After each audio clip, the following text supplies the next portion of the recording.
मुकुंद शर्मा अपनी पत्नी विद्या के साथ हाल ही में एक नए घर में रहने आया। किराए पर लिए गए इस फ्लैट की बालकनी के बीचों बीच एक मुरझाया हुआ तुलसी का पौधा और उस पौधे के लिए एक बड़ा ढांचा बना हुआ होता है। जब भी मुकुंद की नजर इस पर पड़ती उसे बड़ा अजीब सा लगता। मुकुंद ने अपने मकान मालिक रमन सरवैया से इस बारे में बात की और उनसे इसे हटाने की गुजारिश की। खुदाई करते समय उस ढांचे के अंदर से नरकंकाल मिलता है। रमन पुलिस को बताता है कि तुलसी के लिए ढांचा तो दरअसल उसके पुराने किराएदारों ने बनवाया था। 28 वर्ष का धर्मेश वाघेला और 24 वर्ष का हितेश सोलंकी, जिनका रिश्ता मामा भांजे का था। धर्मेश ने उन्हें चाबी सौंप कर घर खाली कर दिया। एक पड़ोसी लताबेन पुलिस को एक रहस्यमय लड़की के बारे में बताती है जो अक्सर धर्मेश और हितेश से मिलने उनके घर आती थी। ऐसा लग रहा था कि धर्मेश और हितेश कोई जुर्म करके भाग गए हैं। क्या उन दोनों ने आरती का खून कर दिया? क्या धर्मेश और हितेश ने मिलकर किसी का खून कर दिया है? अब आगे इस आरती को ढूंढो किसी भी तरह से, क्योंकि फोरेंसिक के मुताबिक जो कंकाल हमें मिला था वो किसी फीमेल का नहीं, मेल का है। मतलब आरती का नहीं। उन दोनों की तरह ये भी हमारे साथ लुका छुपी का खेल खेल रही है। हो सकता है इन तीनों ने मिलकर किसी और को मार दिया।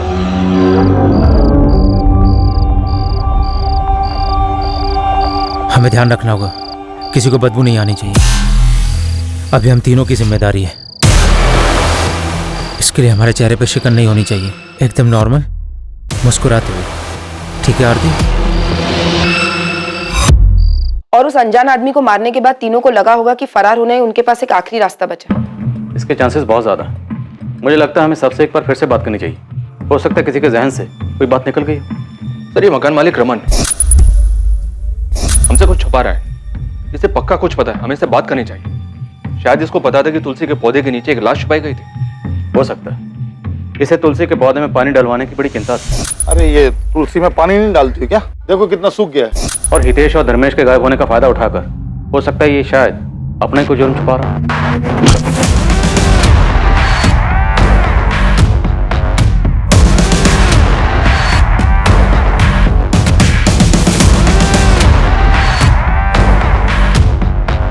इन तीनों के ही ज्यादा चांसेस हैं, धर्मेश, हितेश और ये रमन।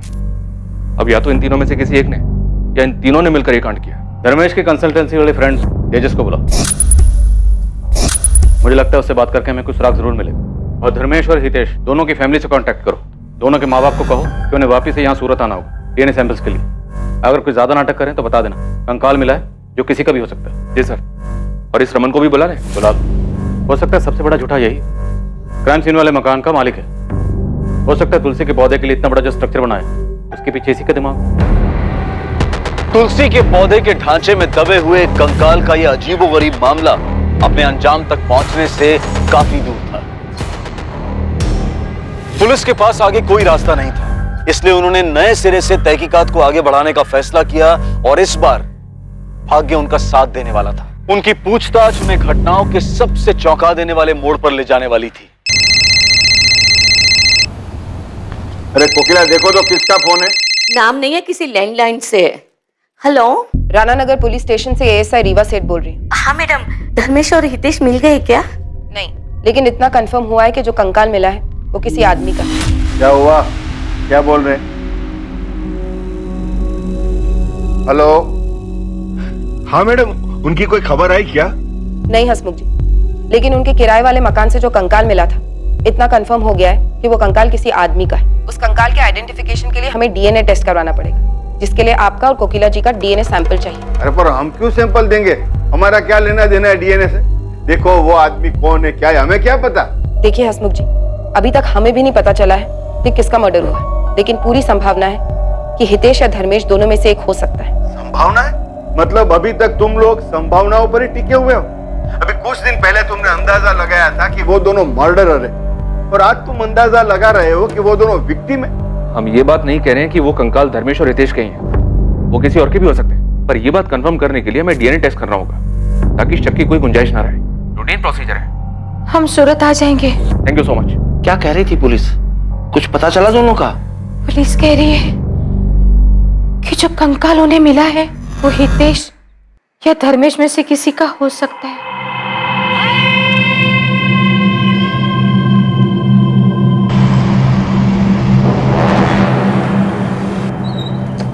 धर्मेश तुम्हारा दोस्त, तो उसने कुछ तो बताया होगा। दिमाग पे थोड़ा जोर डालो। वो मुंबई में नया बिजनेस खोलने की सोच रहा था, शायद उस बारे में कुछ कहा।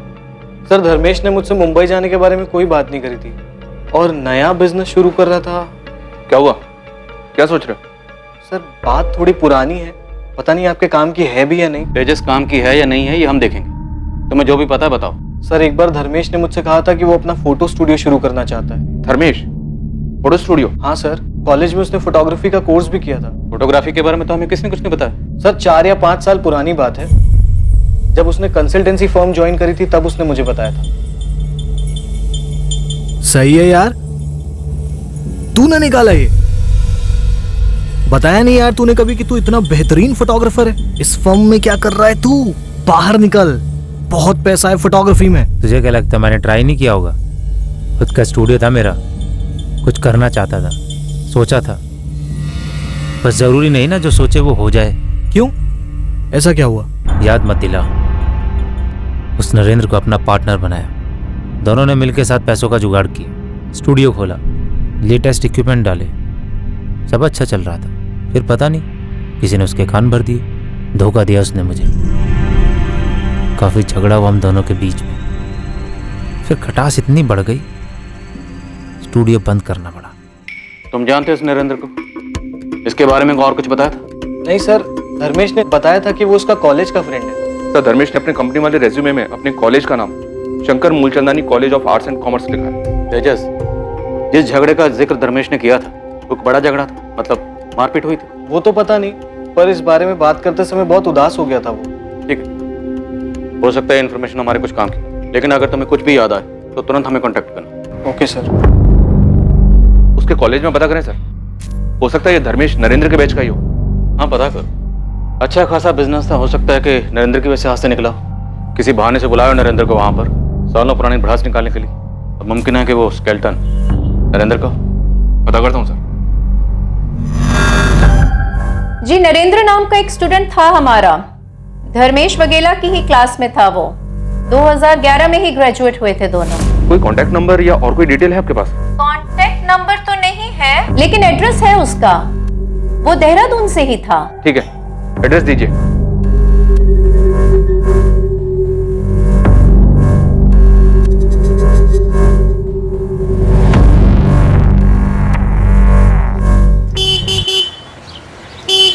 माँ मैं निकल रहा हूँ, देर होगी मुझे तो मैं फोन करूंगा। हाँ अरे ऐसी कौन सी जगह जा रहा है जहाँ देर हो जाएगी तुझे? अरे सुन तो। जय श्री कृष्ण दीदी, कैसी हैं आप? जय श्री कृष्णा। कहाँ लेके जा रहा है तू इसको? हाँ, अरे बताता क्यों नहीं कहाँ जा रहा है? अरे दीदी उस जगह से आपको बहुत नफरत है, अगर आपको बताएंगे ना तो आप हमें जाने नहीं दोगे। मुझे कौन सी जगह से नफरत है? अरे जल्दी चलो मामू, नहीं तो माँ को सब याद आ जाएगा। तो अरे रुक रुक धर्मेश, अरे माँ को सब याद आ गया। पिक्चर दिखाने के लिए लेके चलो जा रहा है ना? चलो बाय माँ। समझते नहीं है दोनों। हाँ माँ, मन और आदत दोनों ही खराब कर दी थी फिल्में। हाँ, आजकल की फिल्में कुछ अच्छी बातें नहीं दिखाती है। क्या माँ, तुझे तो खुश होना चाहिए मामा भांजे की ऐसी दोस्ती देख के। माँ, पुलिस क्या कह रही है कि धर्मेश और हितेश दोनों ने एक दूसरे को? नहीं सरला, वैसा नहीं कर सकते। पुलिस ने पहले भी गलती की है ना। तुम दोनों धीरज रखो, पुलिस से बात करने दो। चलिए अंदर बुला। जी चलो। हमने सुना वो तुलसी कह रहा तुमने बनवाया था? नहीं, आपको किसने बोला? क्यों, एक और मर्डर करने का इरादा है क्या? भावनी ने बताया, उसी भावनी ने जिसे तुम बार बार तुलसी के में पानी डालने के लिए बोलते थे। बड़ी चिंता थी तुम्हें सूखे हुए तुलसी के पौधे की? नहीं, वो तो तुलसी का पौधा था तो मैंने देखा तो बोल दिया पानी डालो, वरना मेरा कोई और इरादा नहीं था। मैं क्यों बोलता इतने बड़े पहाड़ जैसे तुलसी के में पानी डालने के लिए? अगर वो तुलसी कह रहा तुम्हें इतने अजीब लग रहा था, पहाड़ जैसा लग रहा था, तो धर्मेश और हितेश के जाने के बाद उसे तोड़वाया क्यों? अरे वो तो मैंने इसलिए नहीं तोड़वाया कि इतना मजदूर लगते 1000-1500 खर्चा हो जाता मेरा, तो मैं सोचा कि जो किराए पे आएगा वो अपने आप करा लेगा, उसका सिर दर्द। प्लान अच्छा था, पर तुम भूल गए कि तुम्हारा भांडा तो एक न एक दिन फूटना ही था, और ये काम किया विद्या और मुकुंद ने। और वो तुलसी कह रहा तुमने इसलिए नहीं तोड़वाया क्योंकि तुम जानते थे कि उसके अंदर क्या है। तुमने सोचा मौका अच्छा है, अनजान बन के पीछे छुड़ा लेता हूँ। नहीं, मैं कसम खा के बोल रहा हूँ, मेरे को कुछ नहीं मालूम था कि उसके अंदर क्या, कोई लाश है कि कंकाल है, मालूम नहीं था। मालूम होता तो मैं क्यों तोड़वाने को बोलता, अपने पैर पे कुल्हाड़ी क्यों मारने को बोलता।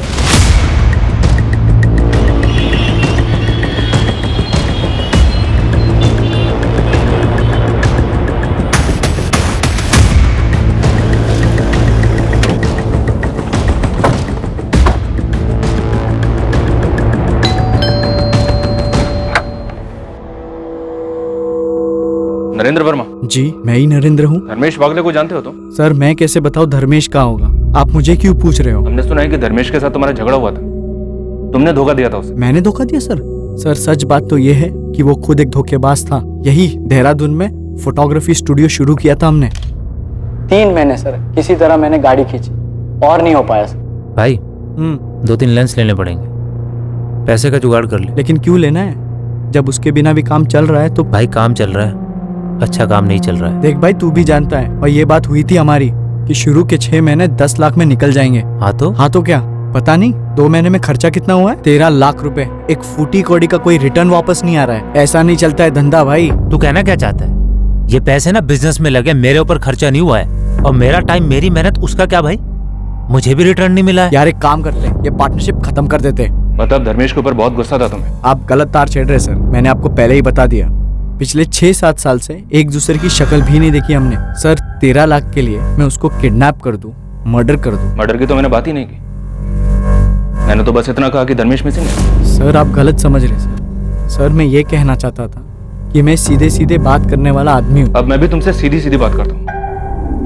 आरती छाबड़ा को जानते हो तुम? जी सर बिल्कुल जानता हूँ। धर्मेश की कॉलेज वाली गर्लफ्रेंड थी सर। सर हम साथ में ही पढ़ाई करते थे और साथ में ही हैंग आउट था हमारा। और ये रिलेशन कितना सीरियस था? बाद में भी साथ थे दोनों? सर बात का तो नहीं पता, लेकिन इतना पता है कि धर्मेश कॉलेज में साई की तरह उसके साथ रहता था। आरती को कोई आंख उठाकर भी नहीं दिखता था कॉलेज में।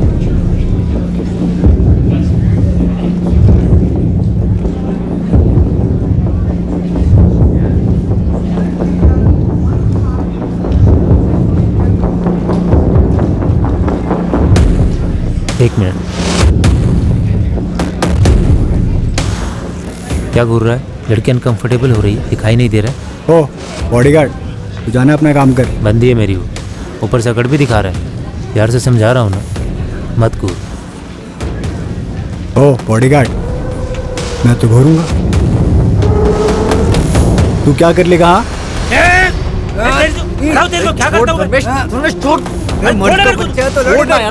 अरे छोड़ना यार। क्या तुम बता सकते हो आरती हमें कहाँ मिल सकती है? सर अब वो कहाँ होगी ये तो नहीं पता, लेकिन मैं आपको उसके घर का पता दे सकता हूँ, यही देहरादून में। एड्रेस दो उसका। जहां एक तरफ देहरादून गई पुलिस अब तक हाथ ना आने वाली आरती चावड़ा तक पहुंचने के करीब थी, वहीं दूसरी तरफ सूरत में कुछ चौंकाने वाले घटनाक्रम सामने आने वाले थे जो पुलिस के सामने सवालिया निशान की तरह खड़े होने वाले थे। क्या थी ये खबर? क्या यह खबर इस केस की दशा और दिशा दोनों बदलने वाली थी? सर, नासिक पुलिस का फोन आया था। 2 दिन पहले नासिक में मंगोल नाका के पास उन्हें एक आदमी की डेड बॉडी मिली।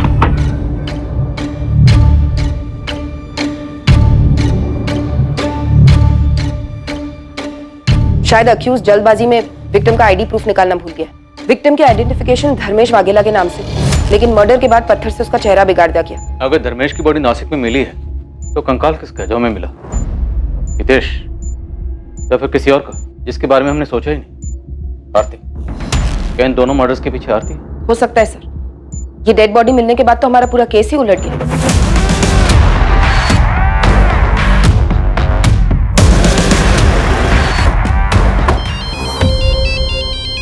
अरे वाह, बोलो।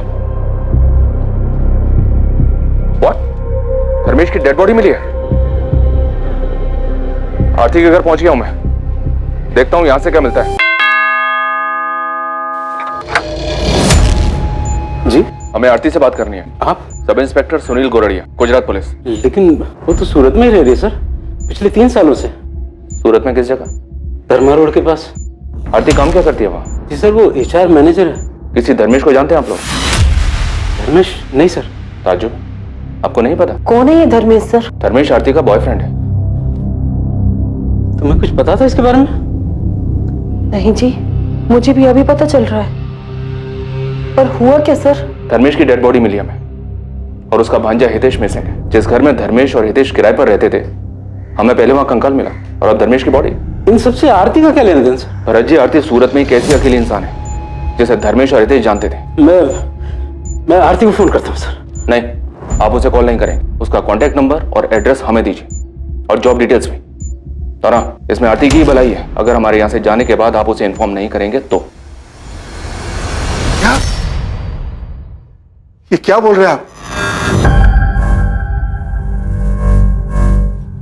क्या हुआ? किसका फोन था?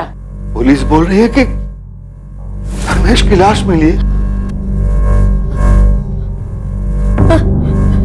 जी सर, आरती के पेरेंट्स तो बता रहे कि वो सूरत में ही है। उसका एड्रेस और फोन नंबर मिला है। रीवा गई है उसे उठाने उस एड्रेस पर। जल्दी।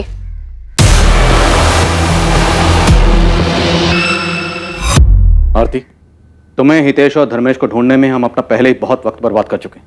अब हमारा और वक्त बर्बाद मत करना। अगर अपनी सलामती चाहती हो तो बता दो कंकाल किसका था। कंकाल? हाँ, कंकाल। किसका कंकाल?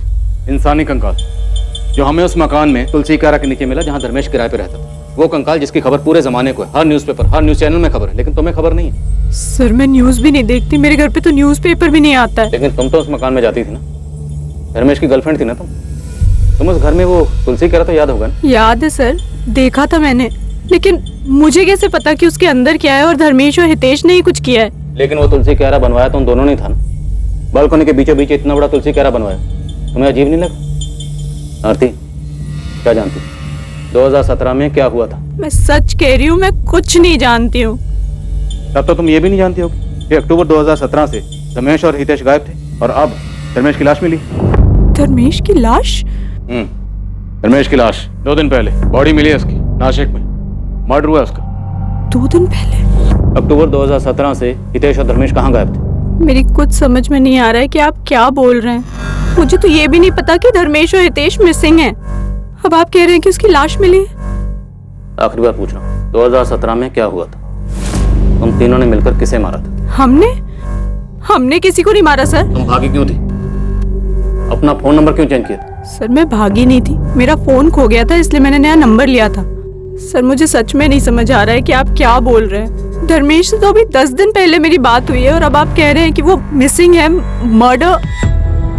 हितेश के साथ तुम्हारा क्या रिश्ता था? सर धर्मेश और मैं कॉलेज के दिनों से रिलेशनशिप में थे। वो कॉलेज के बाद यहाँ सूरत शिफ्ट हो गया था और मैं वहाँ देहरादून में ही रह गई थी। हम मिल नहीं पाते थे इसलिए मैं भी यहाँ शिफ्ट हो गई, तभी हितेश से मिली। हितेश, देख कौन आया, तेरी मामी आरती। मुझे लगा ही था। अच्छा लगा तुमसे मिलकर आरती। वैसे धर्मेश ने मुझे कभी बताया नहीं, लेकिन अब समझ में आ रहा है क्यों नहीं बताया। तुम हो ही इतनी ब्यूटीफुल। अब क्या कर रहा है? तेरी मामी है। मामी लोग बुड्ढी होती हैं, लेकिन ये तो मैं ना तुम्हें आरती बुलाऊंगा, ठीक है? मामी मामी नहीं। देख लो, चलेगा। अब कोई तो होगा जिसके साथ मिलकर मैं धर्मेश की बैंड बजा सकूंगा। वाह बेटा, मामी क्या थी, मामा का प्यार भूल गया। धर्मेश और हितेश बिल्कुल दोस्त जैसे थे, उनको देख के कोई कह ही नहीं सकता था कि वो मामा भांजे हैं। तुम्हारा हितेश के साथ क्या रिश्ता था? सर मेरे तो फ्रेंड जैसा था। मुझे लगा तुम कहोगे कि गर्लफ्रेंड बॉयफ्रेंड। ये क्या बोल रहे हैं सर? मैं यहाँ बैठी हूँ इसका मतलब कुछ भी बोलेंगे आप? मेरे छोटे भाई जैसा था वो। लेकिन हमने तो सुना है कि तुम अक्सर उसी के साथ दिखती थी। तो इसका ये मतलब निकालेंगे आप?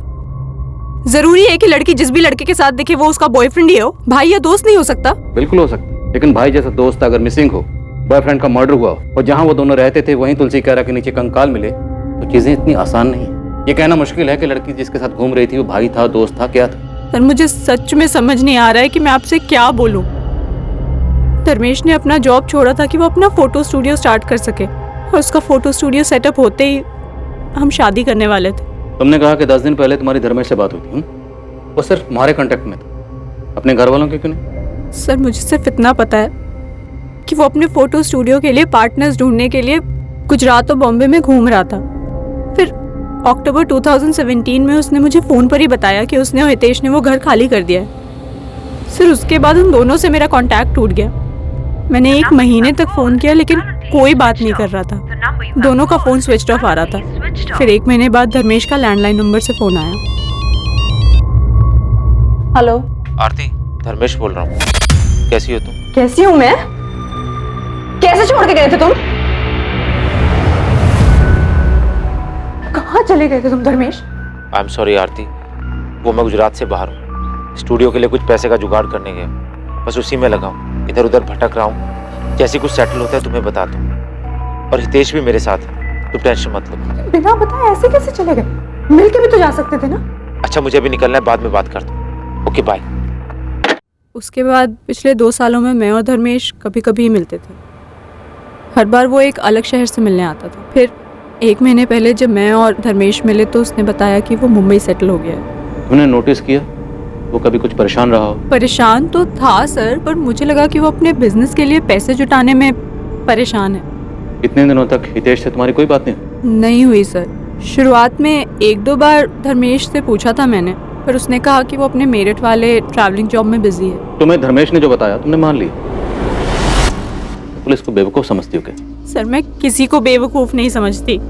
धर्मेश ने जो बोला मैंने यकीन कर लिया, और हितेश का नया नंबर भी नहीं था मेरे पास, और हितेश चाहता तो वो भी मुझे कांटेक्ट कर सकता था, पर ऐसा नहीं हुआ।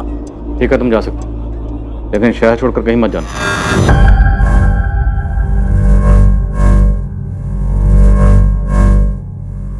झूठ बोली है लड़की। हाँ सर, जवाब देते वक्त कुछ और ही सोच रही थी। जब धर्मेश और हितेश के गायब होने के बारे में पूछा तो बात घुमा दी, और लड़की के चेहरे और आंखों में वो तकलीफ बिल्कुल नहीं है जो एक लड़की के अपने बॉयफ्रेंड और होने वाले पति की मौत की खबर सुनकर होनी चाहिए। शायद कुछ छुपा रही है सर। मुझे लगता है वो कंकाल हितेश का ही था, धर्मेश के साथ मिलकर मार डाला होगा।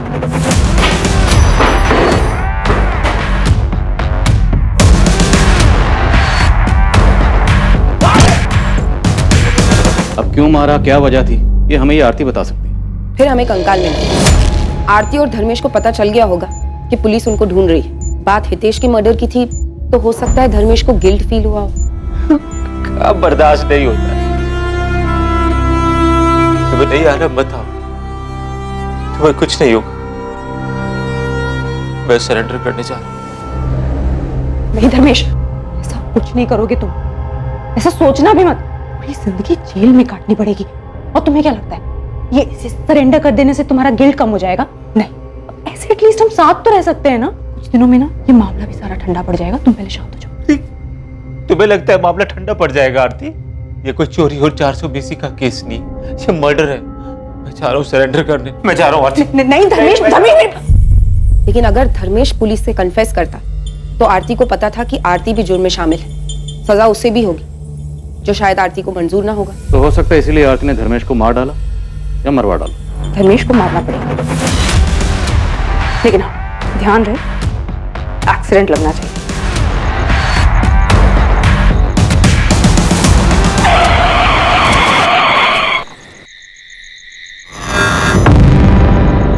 ऑफिसर, डेथ एक्सीडेंटल है और उसके बाद चेहरा बिगाड़ा गया किसी पत्थर से। ये एक्सीडेंट में खराब हुआ चेहरा नहीं है, तो शायद ये एक मर्डर केस हो सकता है जिसे एक्सीडेंटल डेथ के तौर पे प्रेजेंट करने की कोशिश की गई है। चेहरा बिगाड़ा गया मतलब साफ है, डेफिनेटली मर्डर है। वही तो सर, अगर आरती का प्लान धर्मेश को मारने का था तो फिर चेहरा क्यों बिगाड़ा? ताकि बॉडी की शिनाख्त ना हो पाए, हम किसी नतीजे पर ही नहीं पहुंच पाए।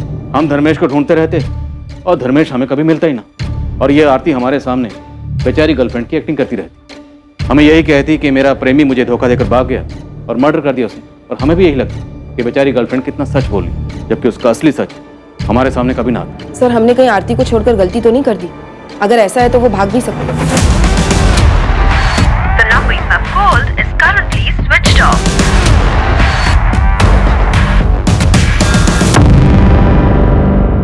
मुझे नहीं लगता आरती भागेगी।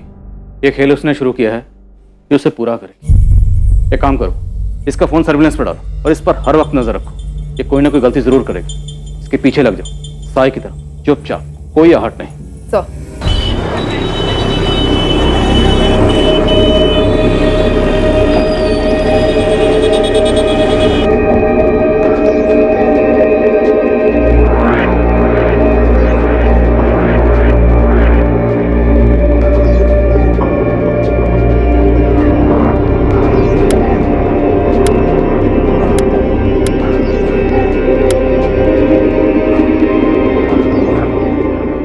जो बॉडी नासिक पुलिस को एक्सीडेंट साइट से मिली थी, उसकी शिनाख्त के लिए धर्मेश की फैमिली को बुलाया गया। चेहरा बिगड़ा होने के बावजूद कोकिला वाघेला ने अपने बेटे धर्मेश की लाश को पहचाना। डीएनए के सैंपल्स लेने के बाद पुलिस ने धर्मेश की बॉडी को उसकी फैमिली को हैंडओवर कर दिया। उसका अंतिम संस्कार हुआ। पुलिस भी वहां मौजूद थी और उनकी नजर आरती पर भी गई, जो फैमिली से दूर खड़ी थी। उसके चेहरे पे तो साफ दिख रहा था कि वो दुखी है, लेकिन धर्मेश की मौत की संजीदगी उसकी आंखों में नहीं झलक रही थी।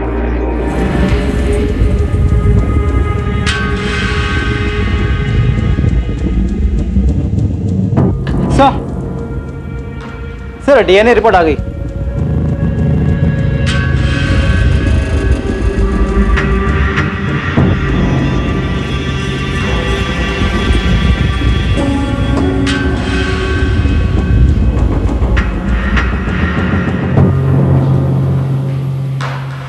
मेरी तो कुछ समझ में ही नहीं आ रहा है कि सब क्या हो रहा है। कौन मारेगा धर्मेश को? और ये हितेश कहाँ चला गया? अपने मामा के अंतिम संस्कार में भी नहीं आया। क्यों भाग रहा है ये हितेश? कहीं इसने तो धर्मेश को नहीं मारा। माँ, आपको ऐसा लगता है कि वो दोनों मर्डर कर सकते हैं? मैं नहीं मानती कि धर्मेश मामा और हितेश भैया एक दूसरे के साथ ऐसा करेंगे। जरूर उनके साथ कुछ गलत हुआ है।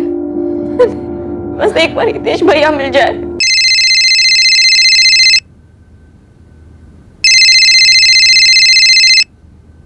शायद पुलिस का फोन है। Hello,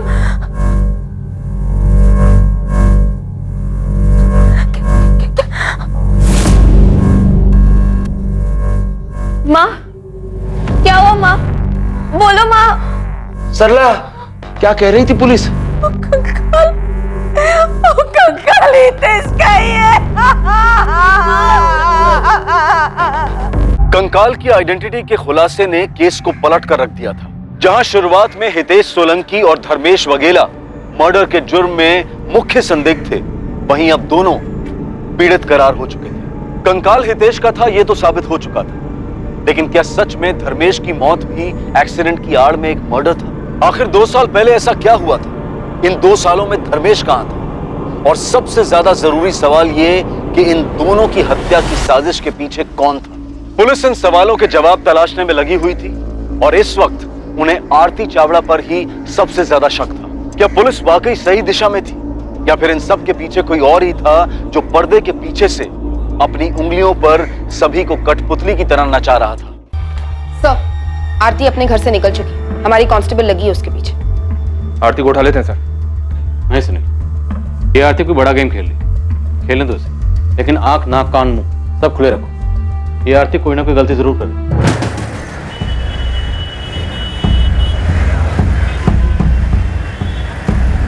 The number you have called is currently switched off.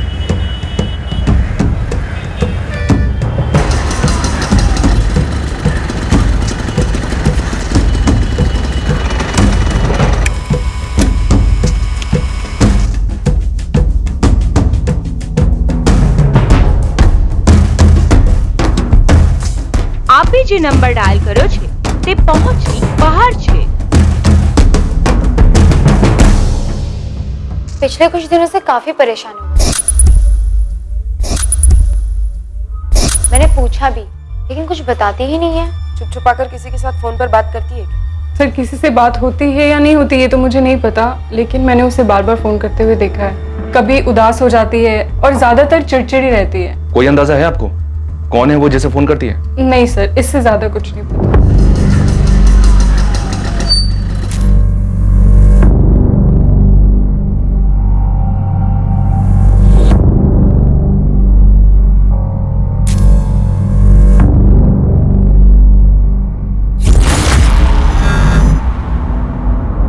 लेकिन ऐसा कैसे होने दिया तुमने? वो गायब कैसे हो गई?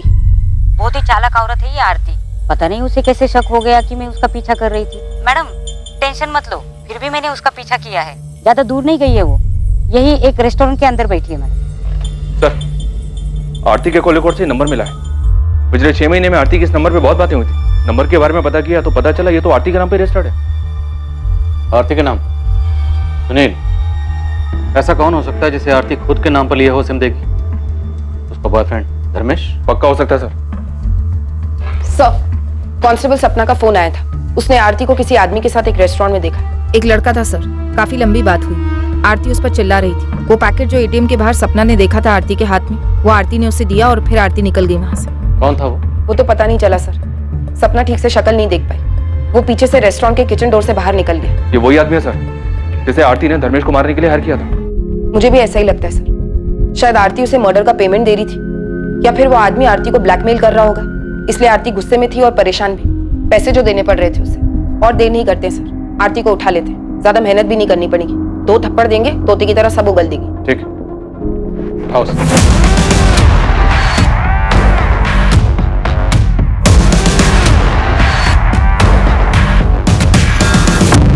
तो तुमने धर्मेश को मरवाया।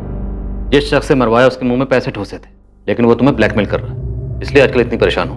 लेकिन जितनी परेशान आजकल हो तब तो नहीं थी जब धर्मेश की मौत की खबर तुम्हें सुनाई थी। गर्लफ्रेंड थी, दोनों के बीच में प्यार मोहब्बत था, फिर भी धर्मेश की मौत की खबर सुनकर तुम हैरान जरूर हो, लेकिन तकलीफ नहीं। तुम्हें आइडिया है कि क्या हुआ होगा। तुमने और धर्मेश ने मिलकर हितेश को मार डाला, लेकिन जब हितेश का कंकाल मिला धर्मेश घबरा गया, डर गया, वो सरेंडर करने की बात करने लगा। अब तुम्हें लगा कि अगर धर्मेश ने सरेंडर कर दिया, उसने अपना जुर्म कबूल कर लिया, तो तुम भी लपेटे में आओगे, इसलिए तुमने धर्मेश को मरवा डाला। बोलो, तुमने और धर्मेश ने मिलकर हितेश को क्यों मारा? तुम्हारे धर्मेश और हितेश के बीच में क्या हुआ था? अपने आप मुंह खोलेगी या जबरदस्ती करनी पड़ेगी? बोल, धर्मेश को कैसे और क्यों मारा? बताती हूँ। सर, मैंने किसी को नहीं मरवाया। जैसा आप सोच रहे हैं वैसा बिल्कुल नहीं है। मेरा किसी के मर्डर में कोई हाथ नहीं है। तो किसका हाथ है? गोल गोल मत घुमाओ, सीधा मुद्दे पे आओ। धर्मेश का है। धर्मेश का? तो तुम्हारी ये लव स्टोरी मर्डर मिस्ट्री में कैसे तब्दील हुई? तुमने और धर्मेश ने मिलकर हितेश को क्यों मारा? सर, मैंने किसी को नहीं मारा। इनफैक्ट मुझे तो ये भी नहीं पता था कि वो आप लोगों से छुपकर यहाँ वहाँ घूम रहा है। फिर उस दिन जब आप लोगों ने बताया कि उसकी लाश मिली है तो मैं खुद शॉक में थी। मेरी अभी तो उससे बात हुई थी। अभी बात हुई मतलब? सर, उस दिन जब आपने मुझे बताया कि धर्मेश की लाश 11 तारीख को मिली, और मेरी खुद उससे फोन पे 12 तारीख को बात हुई। धर्मेश जिंदा है तो वो कौन था जिसकी बॉडी नासिक में मिली?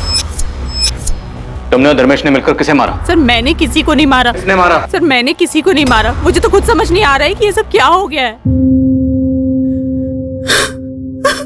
तो ये सब कुछ तुमने उस दिन क्यों नहीं बोला पुलिस स्टेशन में? क्योंकि प्यार करती हूँ मैं उससे।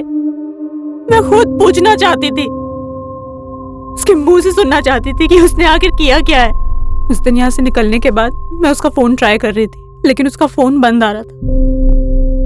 इसी बात की तसल्ली करने के लिए मैं उसके अंतिम संस्कार में भी गई। आखिर वो बॉडी है किसकी? धर्मेश की तो नहीं है। कल सडनली उसका मुझे फोन आया, तो मैंने उसे मिलने के लिए कहा। पैसे लाई हो? हाँ, लाई हूँ। और हितेश कहाँ है? कुछ बोल क्यों नहीं रहे हो? कहाँ है हितेश? और वो कंकाल किसका था? कुछ तो बोलो। पुलिस मुझे परेशान कर रही है। मैंने भरोसा किया है तुम्हारा, प्यार करती हूँ तुमसे। क्या किया है तुमने? प्लीज बताओ। बहुत बड़ी गलती हो गई। कैसे बताओ? मैंने हितेश को मार दिया। वो कंकाल भी हितेश का है। तो पुलिस जो बोल रही है वो सच है? इन्हीं हाथों से मारा हितेश को, और कोई रास्ता नहीं बचा था। उसे मारने के बाद मैं बहुत डर गया था। समझ ही नहीं आ रहा था कि उसकी डेड बॉडी के साथ क्या करूं। फ्लैट से बाहर तो बिल्कुल नहीं ले जा सकता था उसको। फिर मेरी नज़र हितेश के बनाए उस बड़े से तुलसी क्यारा पर पड़ी।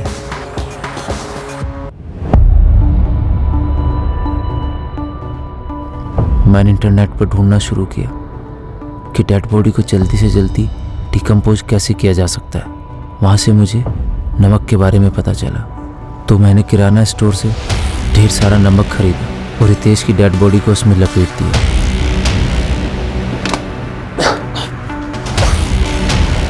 फिर मैंने हितेश की बॉडी को अपने ही हाथों से दफना दिया।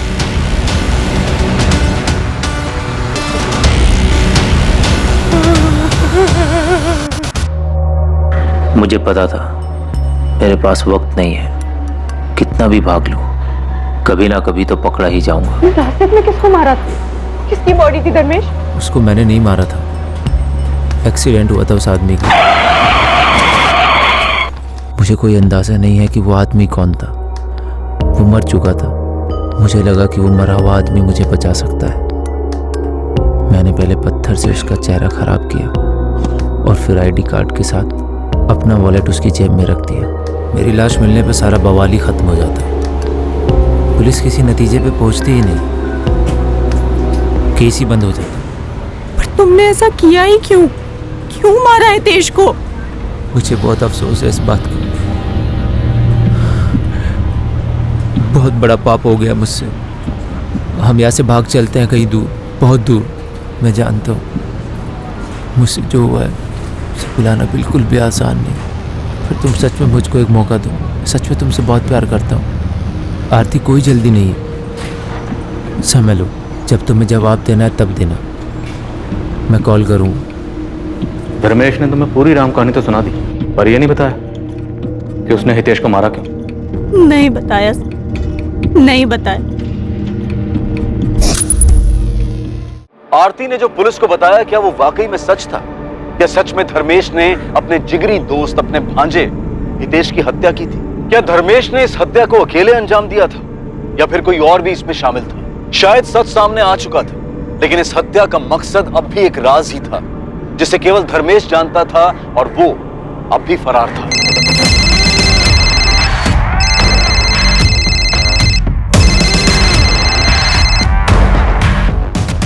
हेलो,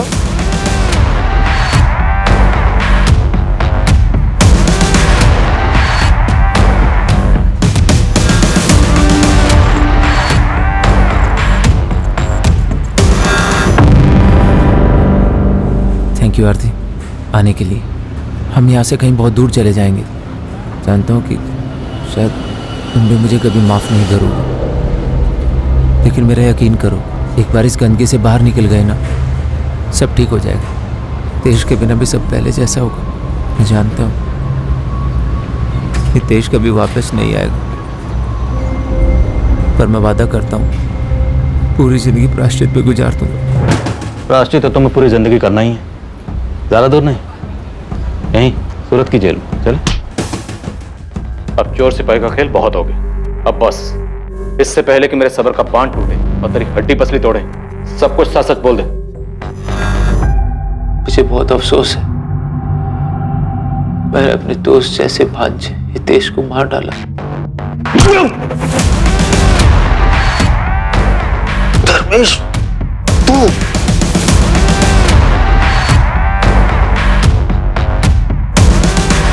गलत किया हितेश तूने।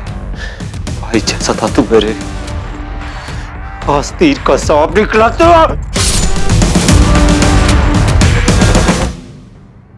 मेरी मजबूरी थी, नहीं मारता तो क्या करता।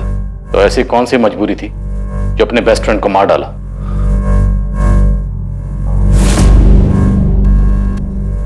शुरू से ही हितेश आरती के साथ मजाक करने लगा था, तब मुझे कोई तकलीफ नहीं हुई। फिर धीरे धीरे मैंने देखा कि आरती ने भी हितेश में इंटरेस्ट लेना शुरू कर दिया। मैंने फिर भी कोई सवाल नहीं किया, लेकिन उनके बीच की करीबी खुल के सामने आने लगी थी।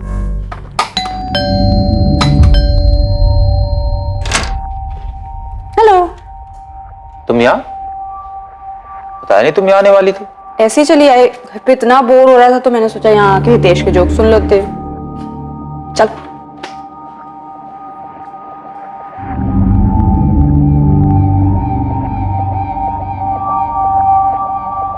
वो पहली बार था जब शक ने मेरे मन में घर किया।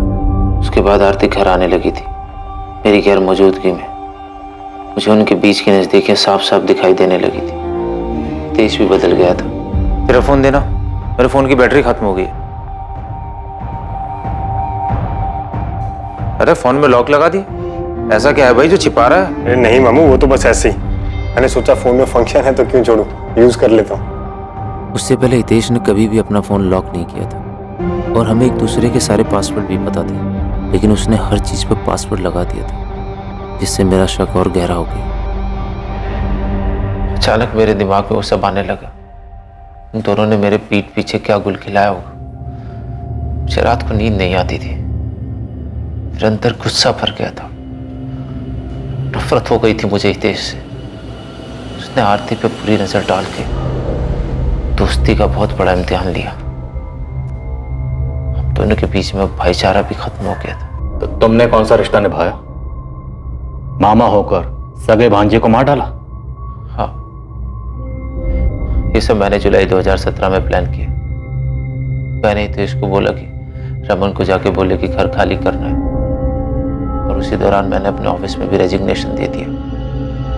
उसके बाद मैंने हितेश को मार दिया और उसकी बॉडी को 2 महीने दफनाने के बाद तक मैं वहीं रुका, ये देखने के लिए कि कोई स्मेल तो नहीं आ रही। और इसी दौरान मैंने ये भ्रम फैलाया कि हितेश जिंदा है, किसी को कोई शक ना हो। उसके फोन से उसके पेरेंट्स के साथ मैसेज पे बात करता रहा। उसके बॉस को भी मैसेज मैंने किया। तो हितेश को मारकर आरती तुम्हें वापस मिल गई? मेरी सबसे बड़ी भूल थी, दोनों के बीच में कुछ नहीं था। हमें तो ये पता है, लेकिन तुम्हें कब यकीन हुआ कि उन दोनों के बीच में वाकई कुछ नहीं था? हितेश की मौत के काफी दिनों के बाद मैं आरती से मिला। उसने हितेश को लेके कुछ ज्यादा सवाल नहीं किए, मुझे लेके परेशान थी और उसे मुझ पर भरोसा भी हो गया था। तब मुझे यकीन हुआ उससे बहुत बड़ी भूल हो गई। भूल नहीं, तुमने मर्डर किया। महज शक की बुनियाद पर तुमने किसी की जान ले ली। तुम कह रहे हो तुमसे भूल हो गई, और मुझे पूरा यकीन है कि तुम्हें सख्त से सख्त सजा देने में कानून कोई भूल नहीं करेगा।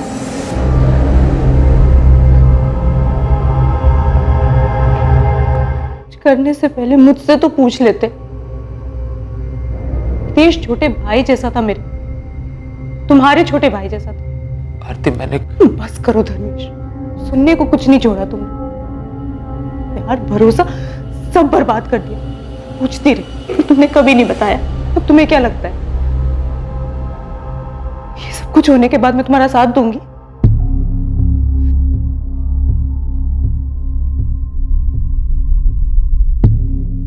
धर्मेश पर 2 केसेस के चार्जेस लगे। पहला हितेश की हत्या के लिए और दूसरा उस अनजान लाश को अपनी आइडेंटिटी देकर पुलिस को गुमराह करने के लिए। जलन और शक की भावनाएं जहर की तरह से फैलती हैं और वो इंसानी दिमाग के हर कोने को दूषित कर देती हैं, हर जागरूक विचार को नष्ट कर देती हैं, और नतीजा ये होता है कि मन में सिर्फ नफरत ही जिंदा रह पाती है। इसके वश में आने से ना केवल रिश्तों में जहर घुल जाता है, बल्कि कई बार इस घटना की तरह अंजाम भयंकर भी साबित हो सकता है। मामा और भांजा होने के बावजूद हितेश और धर्मेश में सगे भाइयों से भी बढ़कर रिश्ता था, और धर्मेश की तरफ से सिर्फ एक बेवजह की जलन ने उसके मन में शक का बीज बो दिया, जो आखिर में उसे हितेश का खून करने की साजिश तक ले गया।